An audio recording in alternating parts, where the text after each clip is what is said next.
Sa araw na makatagpo ka ng taong handa kang samahan mula sa pinakamagulo hanggang sa pinakamasayang sandali ng buhay mo. Huwag na huwag mo nang pakakawalan.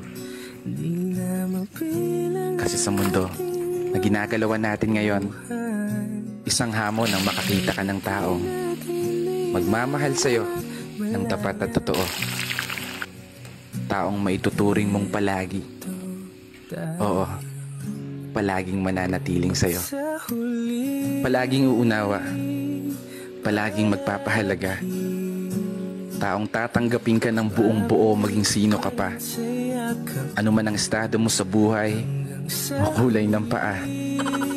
Taong hindi lang nakabase sa kung anong nakikita ng mga mata. Taong bigla na lang magliligalig nang hindi mo alam ang dahilan. Ay, mali pala. Taong makakasama mong mangarap at abutin ito ng sabay.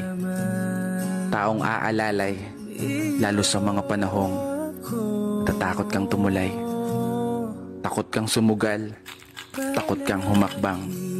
Pinanghihinaan ng loob sa pagkakataong hindi umuugnay ang mga plano at gusto sa pag-ikot ng mundo.